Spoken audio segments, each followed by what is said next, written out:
Morning, everybody. Thank you to Juliet for the nice intro. Thank you to Ed and Eddie for inviting me, to come out today and speak to you all.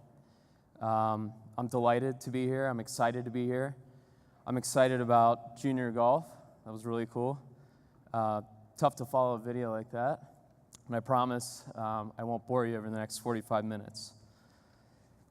So as Juliet mentioned, I'm a researcher at the National Golf Foundation.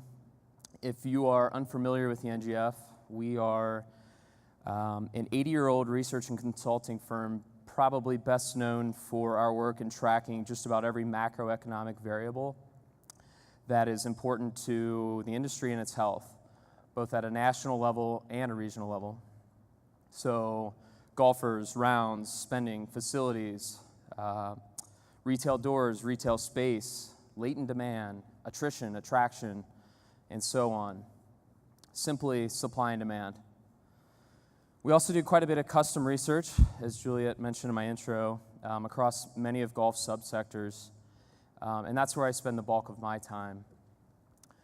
But my presentation today, the foundation of my presentation today, is research conducted on behalf of the industry and sponsored by TaylorMade Adidas Golf, the Sports Illustrated Golf Group, and the PGA of America. The topic is both relevant and of critical importance. My hope for today is that, if nothing else, you walk out of here having learned maybe one or two things, or that I stimulate your thinking in a way that maybe you hadn't previously thought, in a way that helps you understand the market a little better, so that each of you might ultimately grow your businesses. And with that, I want to start here. Know thy customer, the overarching rule of marketing and of successful businesses in general. Know who you're selling to, know their interests, know what they're willing to spend, when and where they're willing to spend it, and know how to target them. The goal, of course, is to know all of this before they even walk in the door. Businesses that possess this knowledge of their consumers and potential consumers are wildly successful. Businesses that don't focus on their customers often fail. It's true of every industry, whether you're selling neckties, beer and pizza, smartphones, tablets, or rounds of golf. So let's talk about your customers. Who are they? Well, it's these guys, right? Double pleated dad pants, saddle shoes, persimmon woods. Just kidding, they're probably flat front pants and obviously oversized metal woods, but definitely the saddle shoes and the business casual look. They enjoy the $2 Nassau on Saturday mornings with their buddies and the peacefulness of an empty golf course on Tuesday evenings after work. Your customers are retired folks like this, with a classic sense for style and a conventional approach to the game. True? Yeah, sort of. Demographically, this is golf's power alley, the baby boomers. But baby boomers are beginning to evolve as golf consumers. Their styles are evolving, their preferences are evolving, their needs are evolving. And so more and more you see them wearing stuff like this, keeping it cool and casual like Freddie Couples, and stuff like this. The orthodoxy that golfers are not sporty and therefore should dress like businessmen has changed. More and more you see golfers as athletes, wearing attire that complements that profile. You'll even find baby boomers like this, challenging the spoken and often unspoken laws of golf style and etiquette. Patterns, bright colors, loudmouth. Many have a growing appetite for technology. Products like this, a GPS watch, or a rangefinder. Some are even evolving in the way they approach and experience the game. trying new forms of transportation, adding new forms of entertainment on the golf course. I think we all could agree that golf, the styles, the approach, the experience in general, is beginning to change a bit. So yeah, this might be your primary target right now, but they are evolving. Those traditional orthodoxies that I mentioned are being challenged by a mindset. And that mindset is being inspired by a different breed of consumer. I'm talking, of course, about millennials. Your survival in the world of golf commerce and marketing is going to depend on your ability to understand who they are, how they think, how they're influencing older golfers, and how to communicate with them, especially if you believe that the generation following them, Gen Z, will look and behave in a similar manner. And so far, we have every reason to believe that they will. Right now, some of you might be thinking, oh God, not millennials. I can understand that. Seems like our generation has been talked about ad nauseum for a few years now. And whether or not you're a millennial like me, you're probably very familiar with the narrative. We are a generation that is constantly buried in our phones and largely lacking in traditional social skills. So my parents dial me up, I screen the call and text back to ask why they're calling me. What else? We're vain, entitled, self-absorbed. We like to take selfies. Check that. We love to take selfies. We're lazy, lack motivation, afraid to get our hands dirty. We're unproductive, unconcerned, just living it up on mom and dad's couch. It's funny, but a lot of that is true. And yet our generation does have some redeeming qualities, many of which are overlooked, and many of which have great bearing on our habits and decisions as consumers. For one, we tend to be more socially conscious and aware. We've been brought up in an environment saturated with media coverage on war, corporate scandal, competitiveness for jobs, and a prosperous lifestyle. Huge technological advances and expensive must-have products. A demand for higher education, and as a result, a need to take on significant amounts of debt.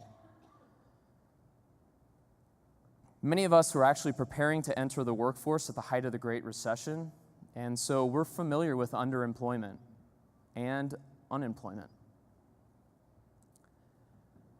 And as a result of all this, we tend to favor people and companies and brands that stand for more than their bottom line, that connect with us on a deeper, more personal level.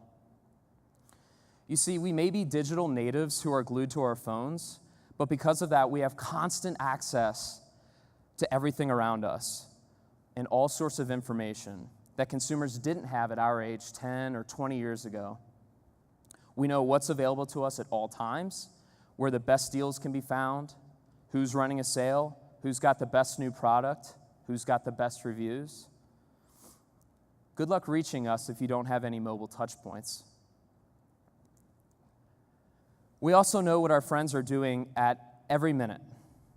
And in some ways, that's what makes us a bit more distracted, more spontaneous, more curious, more adventurous. 2/3 of us say we crave adventure. Because we're so connected, we end up wanting a lot of the things that our friends have. We want to do all the things we see our friends doing. Millennials want to live life to the fullest because YOLO and FOMO, fear of missing out. You know, it's funny, this dichotomy of perceptions that exist about millennials, it really seems to depend on who you ask. Well, as I mentioned, last year NGF conducted a major study of millennials, which is what I'll be diving into today. And in it, we did ask.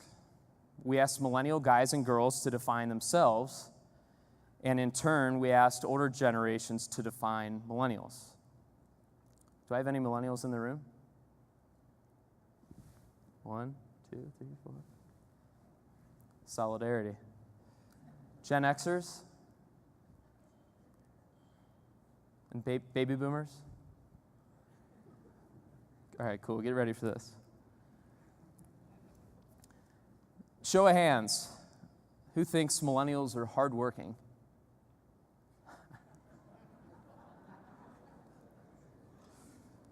Well, a huge majority of us think we are. But you pretty much disagree with that. Deal seeker. Yeah, we think we're pretty economical. You don't. About half of non-millennials would agree that we are savvy with technology, but you're much more generous. Perhaps a function of a relative lack of proficiency with technology. Kidding. Loyal to employer. Nobody my age is that anymore, right? At least that's what you hear. But still, a good number of us consider ourselves to be loyal to our companies. And virtually none of you would agree.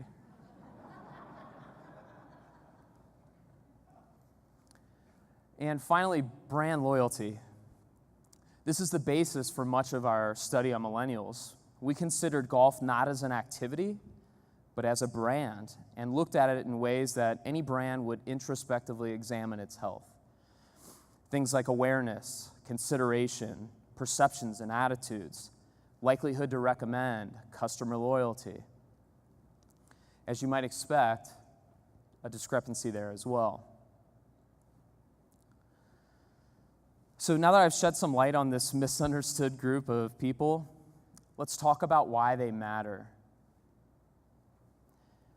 Better yet, why they should matter to you, and why is this an important topic for the golf industry? Here's why. What the heck is this? Abstract art? Let's start with that top line. That is golf participation rates in the early 1990s across 5 key age groups. The bottom line, golf participation rate in the early part of this decade. Of course, the most eye-catching part of that chart is here. And this is the age bracket where current millennials reside. At NGF, we've come to know this orange area as the drop, and it represents a 36% decline in participation rate among 18 to 34-year-olds over the past 2 decades. And while a drop at any age is troubling, the one among 18 to 34-year-olds is particularly concerning because historically, that's where golf participation has peaked. So now, imagine if, like the curve of the black line above, participation rates slowly dropped as current millennials got older. Where could that leave us? Now, do we believe that's going to happen? No, very unlikely. But it's worth considering. So, what's causing the drop? Money, right? Well, yeah, no doubt that's a contributing factor. Golf is one of the few pay-for-play activities, so any adjustments in discretionary income will directly impact frequency of play and overall participation. In all the years that NGF has been tracking golf participation, the number one driver has been income. The more you have, the more likely you are to play golf.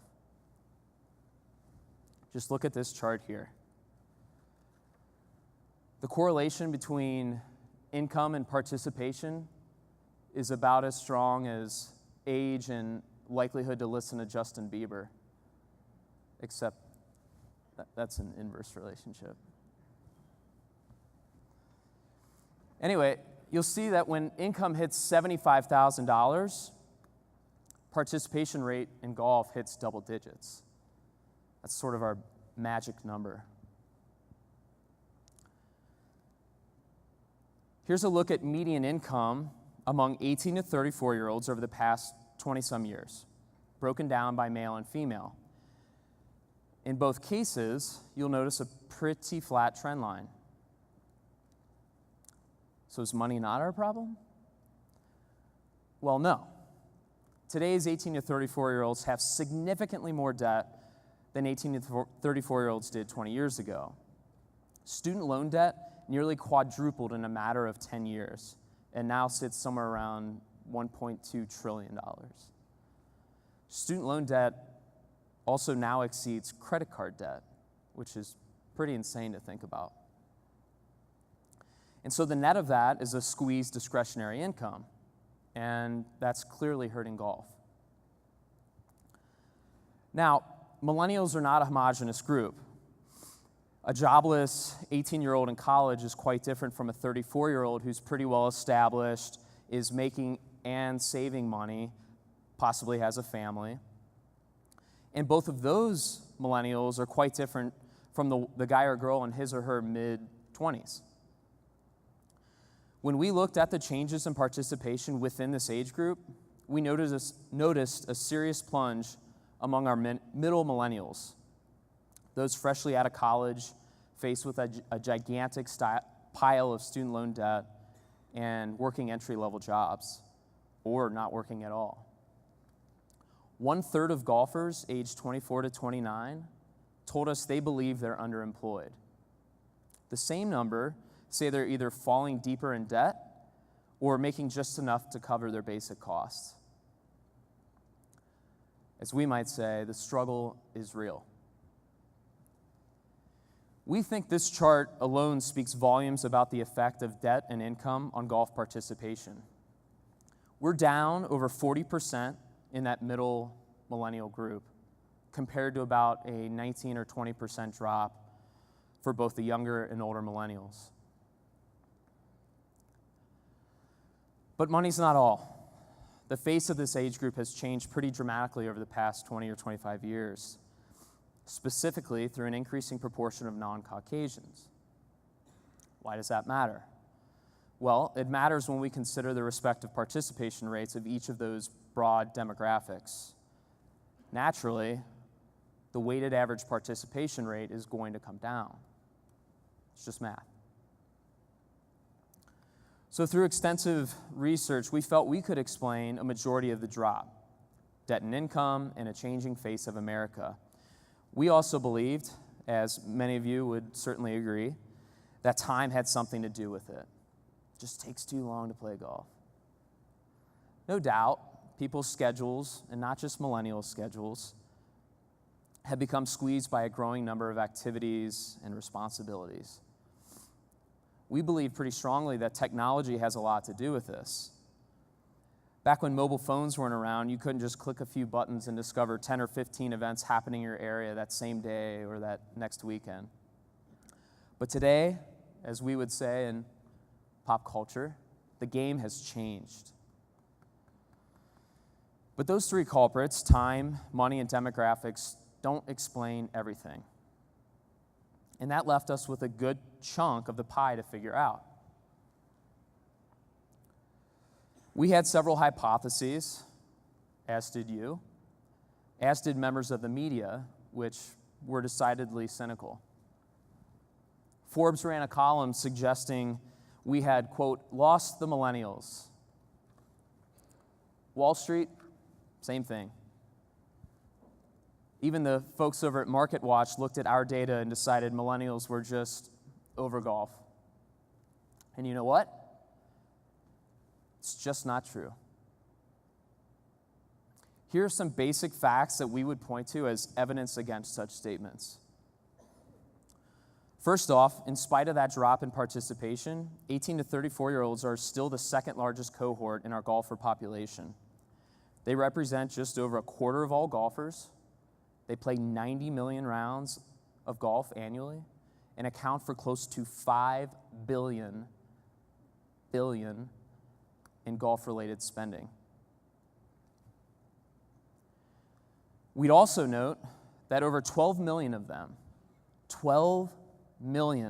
them express real interest in taking up the game today. That's almost 40% of total latent demand, and it also means there's 2 interested non-golfing millennials for each one that currently plays.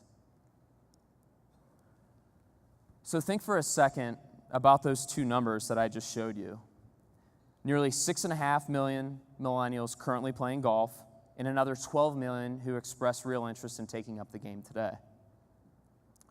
Given there are roughly 75 million millennials in the US today, that means just about 1 in every 4 is either playing golf or would like to start playing golf. 1 in 4. That pretty much flies in the face of those headlines I just showed you. And while it's definitely positive news, the NGF decided it was still important to understand why fewer 18 to 34-year-olds were playing today compared to 20 years ago, and why we haven't been able to activate that latent demand. So to learn more about this drop, to uncover those underlying issues and impediments, we conducted a major study. We interviewed roughly 3,000 people, of which about half were millennials and over 900 were millennial golfers. The survey was quite robust, covering topics like demographics, life situations, financial status, work and personal schedules, recreational activities and what motivates them to participate in those activities, how they divvy up their free time, who they spend their free time with. The list goes on and on. But we also included a perceptual issues and logistical issues that may be impacting participation. Now, I don't have time today to cover all of that, so I've cherry-picked some of the more important learnings. And with that, here are 9 things we learned from talking to 3,000 people. Number 1, they're a distinct group of millennial golfers, each with different attitudes and perceptions about golf. Within the scope of our research was a segmentation of the millennial golfer population. We wanted to understand the different groups, the different subgroups, and the different types of millennial golfers beyond just those age subgroups. So we took all their answers related to attitudes and perceptions about the game, threw them into a big stats machine, and out came clusters of like-minded individuals. And here's what that process gave us: the throwbackers, the breakfast ballers, and the dabblers. In a second, I'm going to explain each of those segments, but before doing that, I want to share what we found to be a key founding influencer in a millennial's likelihood to end up in one of these 3 buckets: age and nature of introduction. Those weren't variables that drove the model. As I mentioned a second ago, attitudes and perceptions did. But we later found that those segmentation variables were characteristic of these demographic ones, like age and nature of intro. And here's the difference. 2/3 of throwbackers picked up golf before they started high school. And more than half were introduced by a parent or grandparent. On the other hand, 80% of breakfast ballers took it up after beginning high school, and almost 40% took it up on their own volition. In a bit, I'll explain why that matters. Number 2, when it comes to golf, most of us are just like you. Many have suggested that millennials as a whole are an entirely new breed of people and consumers and golfers, that we're not interested in the traditional game anymore, that our values don't align. That's not true. The first of those 3 segments represents the majority of our millennial golfer universe, and they look almost identical to their predecessors. As I mentioned, most were introduced by a parent in their formative years, so their approach, perceptions, and attitudes are largely in line with that of the boomer generation. This group is active and successful. They're motivated by competition and challenge. And when it comes to golf, they're extremely committed to the game, and they prefer it in the traditional sense, in the throwback form. So most follow the rules closely, keep score, put work in their game. The majority are fans of professional golf. They don't think the game needs serious change, but admit that it could stand for some updates. Golf for them is a lifestyle choice. A quarter of us play golf really for reasons unrelated to the golf itself. For this group, it all starts on the first tee. 4 out of 5 say they're taking a breakfast ball every single time they play. These millennials are the on-the-go type of people. They're more likely to say their schedules are hectic and believe they're more active than the next millennial. They're motivated by excitement, adrenaline, and the opportunity to meet new people. Golf for them is not a lifestyle, but a social activity. And so they're much more likely to enhance the experience with music, alcohol, gambling, social media, marijuana. Many improve their lie before hitting, take mulligans, and play without keeping score. More than half in this group think that golf needs serious reform. Again, as I mentioned, this segment is more likely to have taken up the game on their own or with the help of a friend as a late teen or early 20-something. We think a pretty reasonable hypothesis is that an early introduction to golf leads to a deeper appreciation of the tradition and rules and etiquette. It's not often that you find a foursome of 10-year-olds navigating 100 acres of unsupervised terrain. It's more likely that they're learning with some level of adult regulation and guidance. But once you reach high school age, you're pretty much rejecting adult control altogether. So if you're taking up golf during these years, as 80% of this group did, who or what is influencing you? Now, a strong majority in this group is still very committed to the game, but these guys and girls want an experience. They want what we like to call golf plus. Almost half of them think the policies and rules are too restrictive.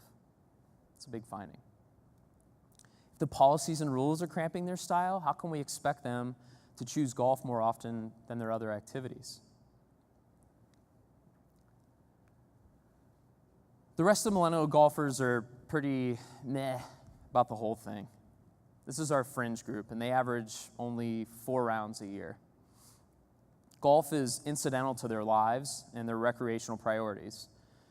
Compared to the other 2 segments, they actually skew much more female. They don't keep score. They're more likely to have been introduced by a spouse or significant other. They're not fans of professional golf. They golf very infrequently and usually only when urged or coaxed or dragged to the course by others. Only 1/3 of them say they enjoy golf very much. They dabble, but that's about it. So those are the groups, and here are some key metrics and differences. It may be tough to see in the back. But if you can see it, look at the imbalance in rounds played and annual spending. Throwbackers represent half of millennial golfers, but almost 70% of spend. Look also at the different levels of engagement: likelihood to continue, likelihood to recommend, likelihood to consider themselves a golfer. Very interesting differences. And those differences appear to translate quite well into their habits as golf consumers. Throwbackers are spending more pretty much across the board. And also note that breakfast ballers fall short on travel and instruction. Makes sense. These are our social golfers, so spending money to go play it elsewhere or to get better really aren't priorities.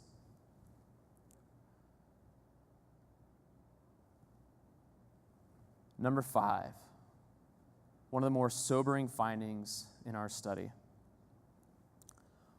44% of millennials think golf is elitist and exclusionary. Is that good? Is that bad? I guess it's both. Golf has always been an aspirational endeavor. Many aspire to be a member at a country club, to play at an ultra-exclusive course like Augusta, or retire and play every day with their spouse or buddies. So from that standpoint, this perception is okay. But when we're talking about millions of non-golfers who don't play and have serious reservations about taking the leap, being elitist and exclusionary is pretty damaging and directly at odds with how most millennials think. How can we change this? Number 6, we love going on affordable adventures and sharing the experience afterward.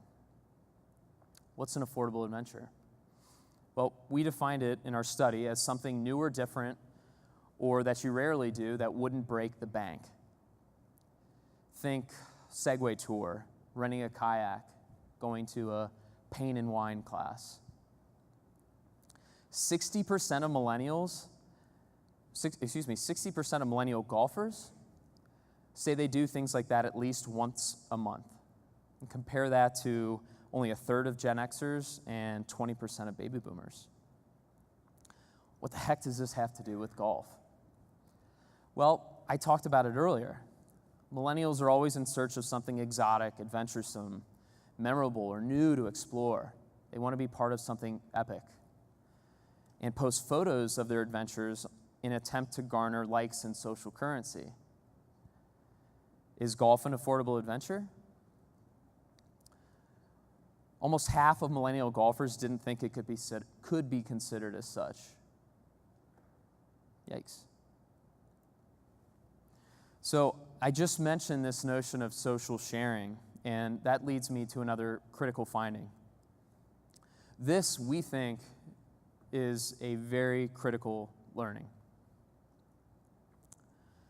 Many millennial golfers don't find golf to be share-worthy. And by that, we mean it's not an experience or activity worthy of a photo or post. If you paid attention to that chart a few slides back, you may recall that 75% of the throwbackers said they are, quote, very likely to recommend the game to a non-golfing friend. That's terrific. Except their social behavior seems to suggest otherwise. Nearly 75% also say that they rarely or never post photos of their rounds on social media. Some of you might say, well, yeah, the golf course is a sanctuary where you can and maybe should get away from the usual distractions like social media. And while that's a very fair stance, it's problematic from the standpoint of attracting new millennials. In today's world, that's how you recommend. Millennials are doing it every single minute of every single day. Most people know what a color run is. Some? Okay. It's an untimed 5K run that has no winners and no prizes, but runners are showered with colored powder throughout the race. It's a nationwide event, and it's growing like a weed. Anyway, try to find a millennial who participates in a color run and doesn't post a photo. You won't. Even more mundane recreational activities like grabbing a latte or going to the park seem to get more millennial-ish posts than golf does. Why is that? When millennials see photos of their friends wearing brand X or participating in activity Y, they're much more inclined to try or buy. So if golf's best customers, the throwbackers, aren't sharing their golf experiences, how do we expect to gain traction among their peers? Now, we spent some time on different social media platforms, seeing what millennials were posting, and I think you'll find this to be pretty interesting. I'm sure many of you here on Instagram. It's like Facebook. It's a mobile photo sharing platform. I'm sure most of you are familiar. If you were to go on Instagram right now and search the hashtag golf, you'd find something like 6 or 7 million photos Most ranging, if you took a random sample, most would range, about 20% would be photos of a Volkswagen Golf, and the rest would be uninspiring amateur scenery photos or a photo of somebody swinging. Woo. What you won't see is a ton of group photos with millennials demonstrating the fun, social nature of golf. I encourage you to look for yourself. And when you do that, after you do that, type in the hashtag topgolf. Here's what you'll find. Tons of group photos with millennials enjoying each other and enjoying golf. Different form, but still. And the captions are typically the best part. I don't know if anyone can see that in the back or even up front, but starting on the left there, this guy posts a photo with a bucket of beer in the forefront and says, "I suck at this, LOL, sticking to putt-putt." These girls say, "Even though my score is -2 and I'm terrible at this, thank you, do 52 for the free event. Fun night, side note, I suck at golf." Going on, I can't hit the ball, but it's fun, LOL. Next guy, form is probably terrible, but I'm having fun, LOL, hashtag topgolf. And this one is without a doubt my favorite. This girl says, "It looks like I know what I'm doing, but I actually have no idea." And if you look closely enough, she's holding the club the opposite way. And one of her friends was kind enough to comment on her post to say, "Your grip is the wrong way around, hashtag bad form." But this goes on. And I mean, it's almost as if it's cool to suck at golf. Except we all know from experience that it's not cool to suck at golf at the golf course. It's humiliating, even as someone who's been playing for 30 years. These posts from Topgolf are funny. They're self-deprecating. But better than that, they're honest. They're authentic. They're millennial. And Topgolf really encourages this behavior. I'm not sure how many course operators are. We recently did some research for Topgolf. Something like 40% of their customers don't even play golf at a real golf course. This is the absolute best expression of latent demand. And we think the social component and this notion that it's okay to suck are huge drivers. How can traditional golf mimic this? We see it in some forms, scrambles, alternate formats that invite less competent players to come in and be okay with not being so great. Number 8, golf has an invitation problem. You'll remember this slide from earlier. 12 million millennials are knocking on our door. Some are tapping, some are knocking. And 4 million of that 12 million admit to having both the time and the money. And yet, 25% of these 12 million, 1 in every 4, say they haven't started because no one has invited them. Even scarier, only 1 in 10 non-golfing millennials even know of a program to get started in the game. Almost 1 million a year will activate themselves, what we like to call auto-activation. But we've got to work on that other 4 million who say they have the time and the money. Remember my earlier point about the impact of age and nature of introduction on engagement and attitude towards golf? Well, if you connect the dots, for most of those 12 million interested non-golfing millennials, we've missed the window of opportunity, or we've missed the window of early introduction, and therefore the opportunity to really impress upon them the traditions, the etiquette, the rules. So we suspect the more successful activations will occur in a manner similar to the breakfast ball experience or the Topgolf experience. More social, more fun, less pressure, less structure. About a year ago or a year and a half ago, I was invited by a friend of a friend to attend a 9-hole happy hour at a local par 3 course. The event was organized by a girl, which was really cool. I showed up. It was all millennials. About half of them were girls. Many appeared to be beginners or even non-golfers. A lot of people didn't know each other, but it seemed pretty obvious that everyone seemed to have come with at least one friend. I walked in the shop to sign up and was greeted by the pro. He told me to grab a beer, that we'd get started in 20, 30 minutes. Well, that quickly turned into an hour, maybe an hour and a half, but for great reasons. There was a lot of socializing, getting the beginners comfortable with the environment. And then we started playing. Most groups had music playing from their carts. There was little emphasis on the actual golf. There was no competition, no winners.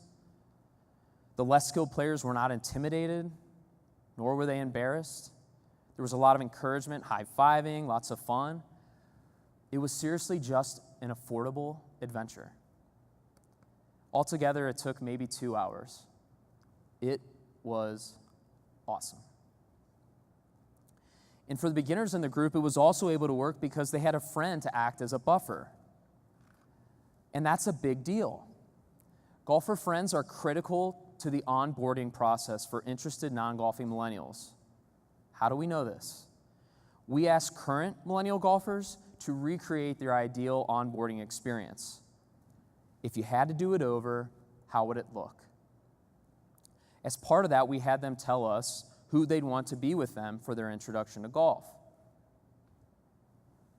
Almost 80% said they would want a friend who already golfs to be there. 3 times more likely to want a golfing friend than a non-golfing friend. Think about if you wanted to take up cycling. I bet most of us would first turn to someone we know who cycles for advice. If you want to buy a nice new camera, you'd look to your friend who you know to be a good photographer. It makes sense. So how can golfer friends be leveraged as advocates or participants in the onboarding process? I think that's good food for thought for all of us in this room. Not sure where I am on time, but I have one final point, and this is definitely the most encouraging one. It's that the current base of millennial golfers is not going anywhere. People inside and outside the industry suggest that millennial golfers will continue to defect. You saw the headlines. We'll have some casualties, especially among the dabblers, but they'll be replaced by the auto-activated prospects and, hopefully, by an onslaught of prospects who we as an industry, as members and as fellow golfers, proactively recruit. The best news is that the current base is largely safe. More than 3/4 of millennial golfers say they're, quote, very likely to continue playing. And another 20% are at least likely. Previous NGF research on commitment shows that once you've reached a self-defined casual level of golf engagement, we've pretty much got you for life. 100% of that throwbacker group, that's every single one of them, self-define themselves as at least a casual golfer. In fact, most were hooked or nuts, which is really good stuff. So I'll leave you with a final thought. It's likely that by next year, millennials will outspend baby boomers with about $200 billion a year in consumer goods spending. That makes it imperative for golf owners and operators to learn how to effectively market and proactively sell to these consumers.